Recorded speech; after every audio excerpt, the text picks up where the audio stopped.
All right, Anthony Hartwig here. We are joined with a Louisville softball player profile, and it is Maddie Benson from Louisville, shortstop, and now we can say home run queen for Louisville. Maddie, how we doing today? Thanks for coming on. Thank you for having me. So just last night, you break the record for career runs, you tie the record for career home runs, and you already have the record for home runs in the season. What was last night like to be able to set some more marks and obviously first and foremost get the win, of course, too. I think it was more of just I'm there to play the game. Obviously we're there to win. We're there to compete. Obviously the records, yeah, they're nice to have, but they're in the end they're kind of just numbers. And like I said, my role it this year is to be a leader and establish a great team connection and the chemistry. And I'm just proud I was able to do that. Since you stepped on the field at Louisville, you've been a player that people have looked at, and you've been circled on the scouting report, and you've been a player that everyone knows about. But now, like you said, you're a senior leader now. What has been the growth for you in the leadership side over the years to now here you are as a senior and putting a lot of responsibility on yourself to lead a young softball team? Well, I think I had great mentors growing up. I was always really close with Casey Olis and Kaylee Nolte and Tegan and Sarah, and I had some of those were actually state champs. All four of those were actually state champions, and I had good role models growing up, and it's been my goal ever since I stepped here on Louisville to give back for that, and obviously I just do obviously every kid here, yes, we're athletes, but we're also humans. And I see them as humans first. And, to me, that's just the important thing. That Louisville State Championship might go down as the most exciting game ever played in Firestone Stadium. We all Exactly. remember it. How hungry does watching that and having memories of that make you to try to get to that point? Well, I mean, being a state champ's everything that you want here. That's the big end goal. Everything that you do now is the focus for the tournament. And, bringing back home another state championship would be incredible. I probably wouldn't be able to describe what that would mean to you. But, like I said, I'm just here to make the program better. And that's been my focus since day one.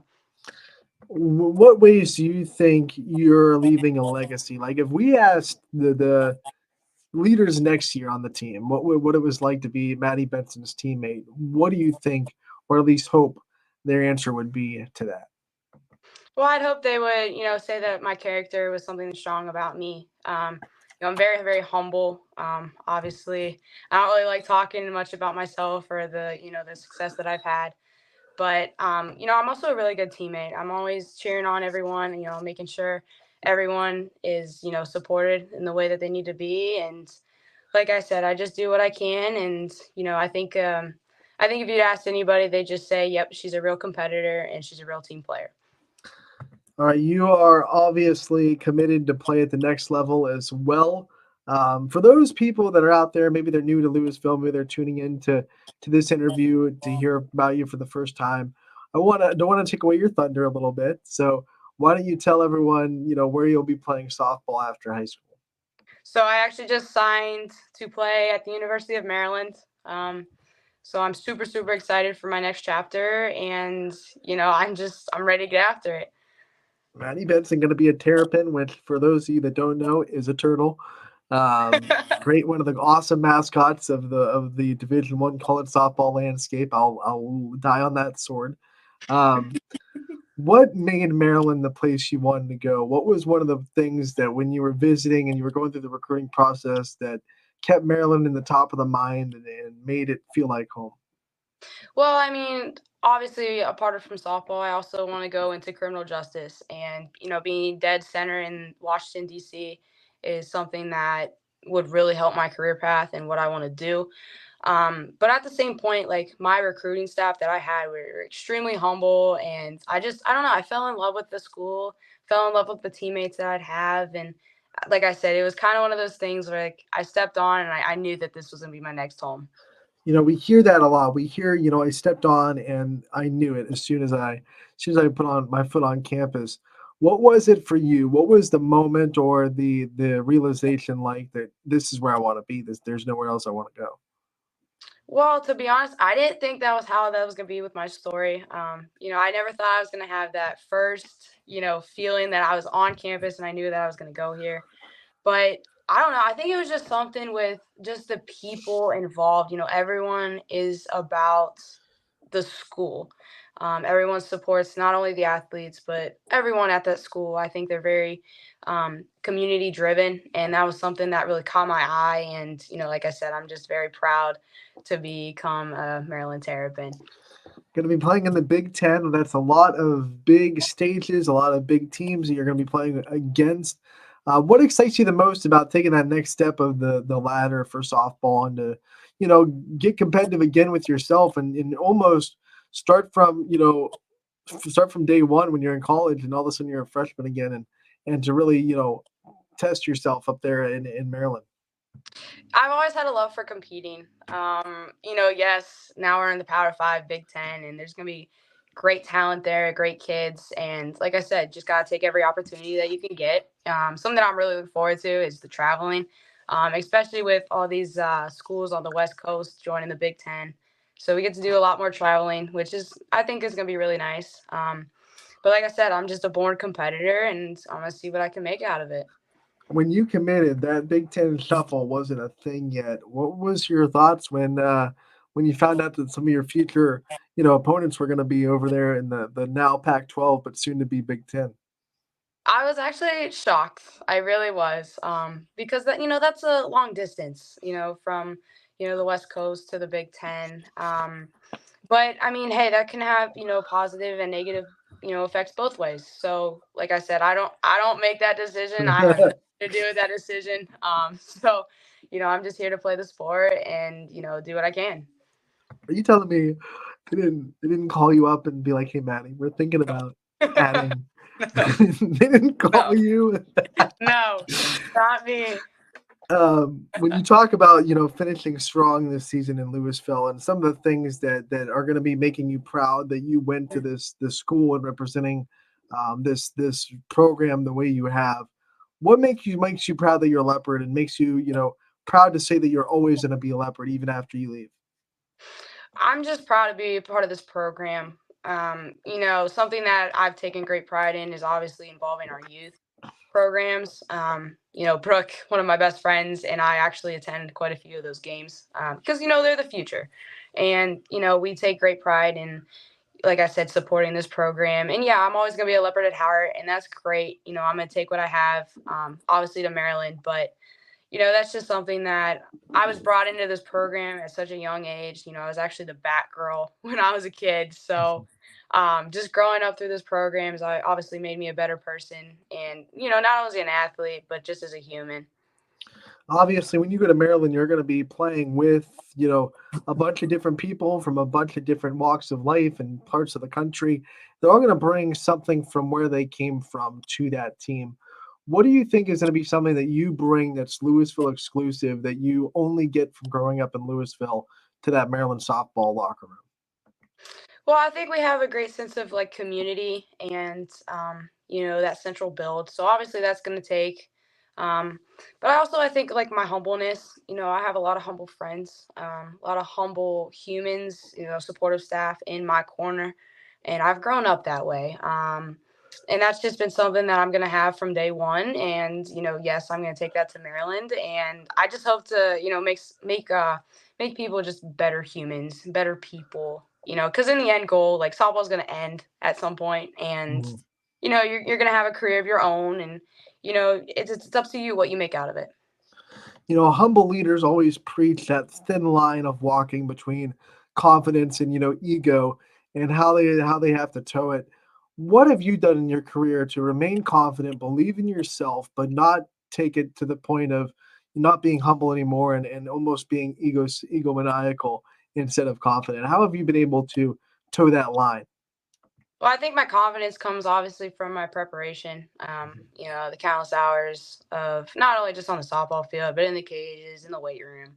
I've been dedicated towards this sport at such a young age, and I put a lot of hard work into it. But at the same point, I think it's just more focusing on what your goal is for everyone. I think when you start to base yourself on, okay, what can I do to help my team?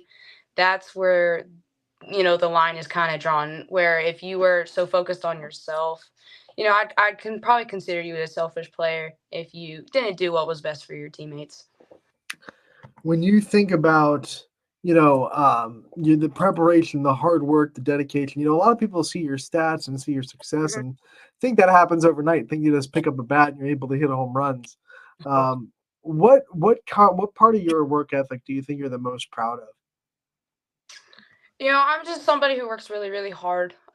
Obviously, if something isn't going right, say like a slump in a swing or something, I'm very dedicated to fix that. Because ultimately, in the end, like it's not just myself that's struggling. It's my role here as a team, and that's something that like as a team, my team depends on me. And when I'm struggling or I'm failing, people see that, and people are going to know your reaction. People look for that, and that's something that I've learned growing up. And like I said, I can control two things: it's my attitude and my effort, and the rest I can't. So And people also probably think that, the journey's been easy, which probably isn't that true either. I know, you can't get to where you're getting without going through some form of adversity. Talk mhm. about what you think is the biggest form of adversity you've faced throughout your career and how you got through it and across the other end of that tunnel. Well, I've actually had a few. Obviously, we go through every softball player goes through a slump at some point. That's just part of the game. But I think the greatest adversity that I had to go through was I tore my shoulder when I was actually 13, and I had it repaired. And I had to go back through that. I was out for a year to a year and a half. I missed a season of travel softball, and like I said, that's a recovery that not only makes you stronger physically but mentally. And I think that's how I've been able to, deal with problems that I can't, solve right then and there. Like I said, you just got to push through and, see the light in the darkness. What were some of the things that got you through the mental aspect of that adversity? Obviously, the physical part, getting yourself Mhm. back and getting yourself in the rehab and all that stuff. But I'm sure with a shoulder, it also, deals with the mental part of can I trust my arm again and can I avoid injury? What were some things that you did to get past the mental blocks of coming back from an injury like that? Yeah, I mean, I think every serious injury has mental blocks. I think that kind of faded when just got back into doing reps. I started trusting myself more and more every time I stepped on the softball field, and then I was able to produce, which gave me more confidence. But I think what really helped me the most was probably my faith. I'm a Christian, so that's been something that's been a big part of my life, and I wouldn't be here without it.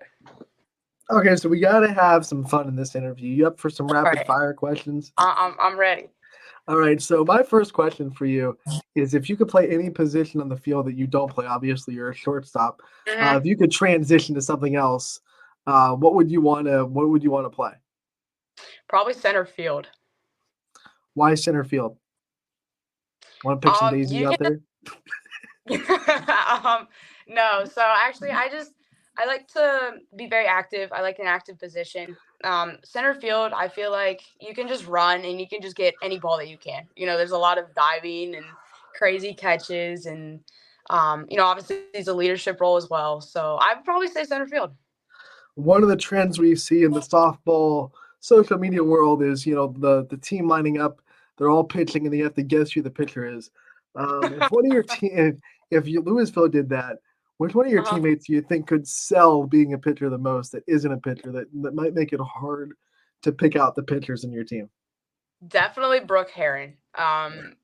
She actually grew up being a pitcher, but gave it up obviously for basketball when she joined AAU. And she hasn't been pitching for I don't know 5 6 years maybe now, but that girl can sell anything that you ask her to. What's your walk-up song? Well, what's the song that you want to walk out to the plate to? My walk up song right now is "Powered" by Kanye West. I've had it since my freshman year, and it's just been a tradition. I was like, okay, I had it my freshman and sophomore year, and I was like, we're keeping it for my junior and senior year. So here we are. Now the big question is that going to stay in Ooh. Maryland? When they ask you what your walk-up song is the tradition going to continue, or is it new school, new song? Oh, that's a tough question. I'm not sure. I would like to keep it the same because I'm a Mhm. very traditional person. But obviously, if somebody has it there already at Maryland, like I'm gonna have to probably choose a Right. new song. So You got to be able to keep yeah. those superstitions in line, which is the next question. What are some of your softball superstitions? I like to have just a very like normal routine. Obviously defense. I like to be certain drills that we do. I also tie my shoes a certain way. I don't know. It's just been kind of just something that I've grown up with, and yeah. Infield infielders have a special relationship with their glove. Oh yeah. Talk about your relationship with your glove and what it means to you. So actually, when I was growing up, I used to have probably the flattest glove possible. Right. My coach called it the pancake, and ever since I got my new glove, he's like, you gotta build a relationship with it, and I did. And if you look at it right now, it's like a perfect softball shape. So obviously, I learned my lesson the hard way because I had to do push-ups for a flat glove. But now I take good care of my gloves, and it takes care of me. What year are you on in this glove that you're using right now? This would actually be my third year. Third. Yep. So, like, how seriously do you take the glove? I mean, do you let anyone else touch it? Is it one of those things that it's mine and no one else's, and you can't mess with my glove? Do you name your glove? Because I know a lot of players do that too. They have that special bond with it. How serious do you take this glove mythology in softball? Well, obviously, I take good care of it. Make sure I put oil on it so it doesn't dry out. But no, I don't really name my gloves, which that's actually a cool idea, but I've never heard of that. But I do not do that. Now, with people using my gloves, you better have a pretty good reason to use my glove. And on top of that, I make you put two fingers in the pinky hole because I don't have a finger. I purposely don't have a finger in the middle because of injury to my to that front finger. So I make sure that there's two fingers in that pinky hole, and people are like, "Oh, that's so weird." I'm like, "Well, it's my glove, so What? please use it the way that I ask." Right. Yeah. No, we have to switch gears because the bat's also a big part of your game. Like, how seriously do you take your bat? How seriously is that in your superstition? I mean, like I said, I take good care of it. I don't bang it off my cleats. Right? Ooh, Oh, that's an I ick. can't I It's can't an ick. stand that. It's an Yeah, ick. no, not I don't like that. But I keep it clean every now and then. But at the same point, like I don't want to rub off all the hits that I've had. So, like I said, I take good care of it. I don't use it when it's like extremely cold. Like I'll use a Right. backup bat. So, What's the bat? What's your go-to bat? There's a lot of bats out there, and some people like DeMarini, some people like the Ghost, some people like some other ones. What's your bat? mine is actually Louisville Slugger. I ever since I started travel ball, I just fell in love with that company, which is going to be very very hard when I go to Maryland because they are Easton Ghosts Right. lovers, and that's going to be an adjustment for me. But my favorite is Louisville Slugger all day long. For you guys, it's Louisville. It's not Yeah, right. yeah, yeah. um, so my last question for you before we give you your chance to thank your people. We talked about icks. One of them is banging the cleats on the bat. What are some of your other softball icks?